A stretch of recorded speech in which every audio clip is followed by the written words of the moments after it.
নাহমাদুহু ওয়া নুসাল্লি আলা রাসূলিহিল কারীম, আম্মা বা'দ। একটি সুখী ও সমৃদ্ধ দাম্পত্য জীবনের স্বপ্ন সবাই দেখেন, কিন্তু সবার জীবন কি সুখী হয়?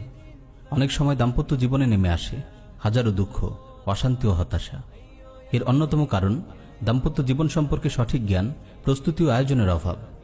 দাম্পত্য জীবনকে সুখময় করে তুলতে স্বামী স্ত্রী প্রত্যেকেরই করণীয় রয়েছে।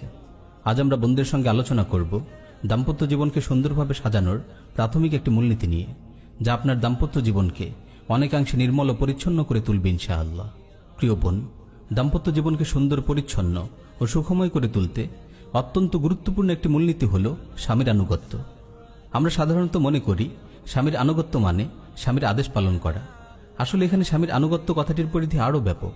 স্ত্রী তার কথাবার্তা, কাজকর্ম, বেশভূষা, আচার ব্যবহার সবকিছু আপন স্বামীর চাহিদা মতো সাজিয়ে নেবে। এটি হলো স্বামীর আনুগত্যের প্রকৃত মর্ম। একজন বিচক্ষণ, বুদ্ধিমতী স্ত্রী দাম্পত্য জীবনের শুরুর দিকেই স্বামীর স্বভাব চরিত্র, প্রিয় অপ্রিয়, পছন্দ অপছন্দ সবকিছু জেনে নেয়। কিছু সরাসরি জিজ্ঞেস করে শিখে নেয়, আর কিছু তার দৈনন্দিন জীবনকে পর্যবেক্ষণ করে জেনে নেয়। তারপর সে নিজেকে সেভাবে সাজিয়ে তোলে। এই প্রসঙ্গে প্রিয় বোনদের আমরা একটি ঘটনা শোনাতে চাই, যেখান থেকে আমরা অনেক কিছুই শিখতে পারবো ইনশাআল্লাহ। ইমাম শাবি রাহিমাহুল্লাহ একবার কাজী সুরাই রাহিমাহুল্লাহর সঙ্গে সাক্ষাৎ করেন। তিনি সুরাই রাহিমাহুল্লাহর কাছে তার পরিবারের অবস্থা সম্পর্কে জানতে চান। সুরাই রাহিমাহুল্লাহ বলেন, আজ 20 বছর হয়ে গেল আমার পরিবারে কোনো অশান্তি, কোনো অসঙ্গতি আমি দেখিনি। এমনকি কোনো দিন আমাকে রাগান্বিতও হতে হয়নি। শাবি রাহিমাহুল্লাহ জানতে চান, এটি কিভাবে সম্ভব হলো?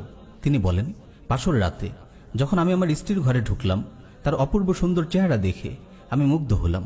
মনে মনে ভাবলাম, আমার উচিত পবিত্র হয়ে 2 রাকাত সালাত ও শুকর আদায় করা। সালাত যখন শেষ হলো, বুঝতে পারলাম আমার স্ত্রীও আমার সঙ্গে সালাত আদায় করেছে, আমার সাথেই সালাম ফিরিয়েছে। ওই দিন বাসর রাতেই আমার বুদ্ধিমতী স্ত্রী আমাকে বলল, আমি আপনার কাছে একজন অপরিচিত নারী। আপনার রুচি ও স্বভাবের ব্যাপারে আমি কিছুই জানি না। আপনার পছন্দনীয় বিষয়গুলো বলুন, যাতে সেগুলো আমি নিয়মিত করতে পারি। আর আপনার অপছন্দনীয় বিষয়গুলো আমাকে জানিয়ে দিন, যাতে আমি সেগুলো ত্যাগ করতে পারি। স্ত্রীর এমন সুন্দর কথার জবাবে আমি বললাম, তুমি এমন কিছু কথা বলেছ যার উপর অটল থাকতে পারলে তুমি পরিপূর্ণ কল্যাণ লাভ করবে, আর এর বিপরীত কিছু করলে তোমার কথাই তোমার বিপক্ষে দলিল হবে। তারপর আমি তাকে আমার পছন্দ অপছন্দগুলো একে একে খুলে বললাম। সে জানতে চাইল, আপনার প্রতিবেশীদের মধ্য থেকে কারা ঘরে আসলে আপনি খুশি হন এবং কাদের আশা আপনি অপছন্দ করেন। আমি বললাম, অমুক অমুক আমার বাড়িতে আসুক তা আমি চাই না, আর অমুক অমুক বাড়িতে এলে আমার কোনো সমস্যা নেই।